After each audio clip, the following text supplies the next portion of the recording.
ইতিহাসের বাঁক বদলে দেয়া জুলাই শুরু। শহীদ আবু সাঈদের কবর জিয়ারত করে দেশ গড়ার পদযাত্রা এনসিপির। ছাত্র জনতাকে নিয়ে সনদ আদায়ের হুঁশিয়ারি।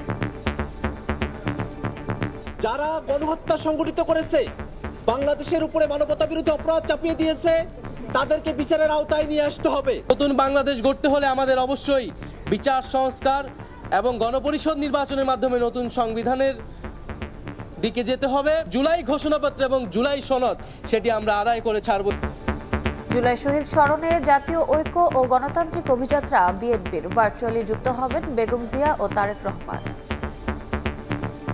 গণতান্ত্রিক আন্দোলনে যারা আত্মত্যাগ করেছে তাদেরকে স্মরণ করার জন্যই কিন্তু আজকের এই আমাদের আয়োজন। সবাই মিলে ফ্যাসিস্টের বিরুদ্ধে লড়াই করেছি, সংগ্রাম করেছি। এই ফেব্রুয়ারি মাসে আমরা প্রত্যাশা করছি ইনশাল্লাহ একটা সুন্দর নির্বাচন হবে।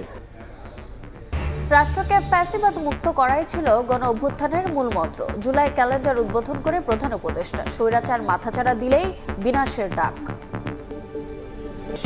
সচল হলো পদ্মা সেতু দুর্নীতির মামলা। ফের অনুসন্ধান শুরু দুদকের। কমিশনের হাতে সাবেক সচিব মোশাররফ হোসেন ভূঁইয়ার অনিয়মের তথ্য উপাত্ত। দুই ভারতীয় নাগরিকের বাংলাদেশের এনআইডি পাওয়া নিয়ে চাঞ্চল্য। পঞ্চগড়ে খুলেছে ব্যাংক অ্যাকাউন্ট। জাতীয় পরিচয়পত্র ব্লক করে তদন্ত শুরু নির্বাচন অফিসের। এবং শেষ রক্ষা হলো না থাইল্যান্ডের প্রধানমন্ত্রীর। কম্বোডিয়ার সাবেক নেতার সঙ্গে ফোনালাপ ফাঁসের জেরে বরখাস্ত হলেন পেতং তান। সাংবিধানিক আদালতের রায়।